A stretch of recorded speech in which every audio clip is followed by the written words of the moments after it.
Welcome to our rolling news coverage. We will bring you the latest developments on the most pressing stories around the world. Straight ahead. Event number 1.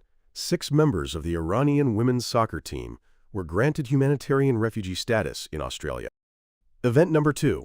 Australian Home Affairs Minister shares about emotional meetings with Iranian female football players. Fact number 3. Refugee visa issuance is carefully reviewed in coordination with security agencies. Event number 4. A crowd of protesters gathered around the bus carrying the Iranian women's team. And now, for the details.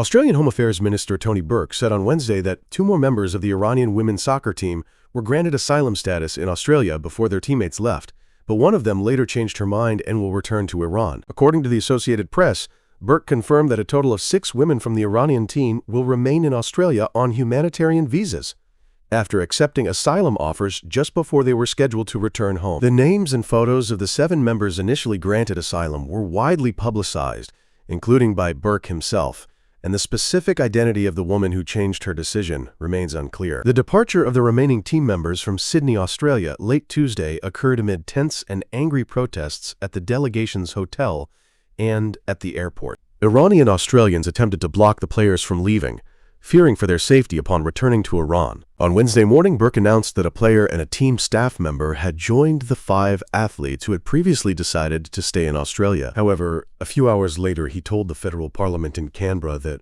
one of the women had spoken to her departing teammates and decided to return home as well. Burke said she had been advised by her teammates and coach to contact the Iranian embassy to be picked up. As a result, the Iranian embassy now knows where everyone is hiding. The minister said the 6 remaining women in Australia were immediately moved to another location. For each person, these were deeply emotional meetings. They were tear-filled sessions, both for them and for the officers from the Department of Home Affairs and Border Force who were assisting them directly. I can't begin to imagine what they've had to weigh in making this decision. And as Australians, I think many of us just wish the context of this story could have been completely different. But I think we need to remember this. When those players were silent at the beginning of their first game in Australia, that silence was a roar that was heard around the world, and the world wanted to know. Australians wanted to know how we would respond to that. We answered by saying, the offer is there. In Australia, you are safe, you are welcome, and you are home. For all those who were given that choice, I'm really glad we did that. And for the 7 who took up that offer, our nation is lucky that you chose us.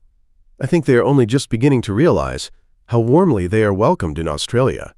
My first involvement with decisions about this delegation was before anyone even set foot in Australia, to determine who we would deny entry. Not all who applied for a visa were granted one. So I state this clearly because there has been some speculation. Those with links to the IRGC, Islamic Revolutionary Guard Corps, and we obviously worked with security partners to make assessments, were not granted visas. Of course, that doesn't mean the rest are automatically wonderful people. And there's a reason why some people weren't directly offered the chance to stay. There are some people leaving Australia whom I am glad are no longer in this country. A government minister said on Tuesday that Australia had granted asylum to 5 members of the Iranian women's soccer team who were visiting the country for a tournament when war broke out in Iran.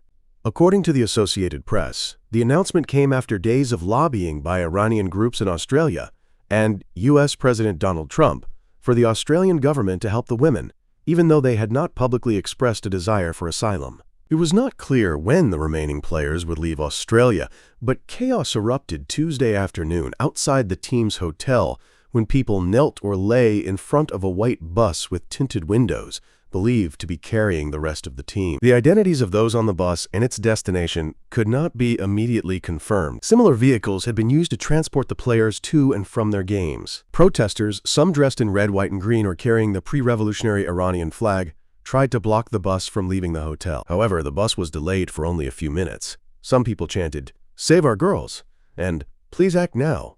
The team drew widespread speculation and media attention in Australia when the players did not sing the Iranian national anthem before their first match. Early Tuesday morning, Australian federal police officers moved 5 women from their hotel on the Gold Coast, Australia, to a secure location after they requested asylum. There, they met with Home Affairs Minister Tony Burke, and the process for their humanitarian visas was completed, the minister told reporters in Brisbane a few hours later. He said the women who were granted asylum were happy to have their names and photos released. Burke added that the players wanted to make it clear they are not political activists. The Iranian team had arrived in Australia for the Women's Asian Cup tournament last month, before the war in Iran began on February 28th.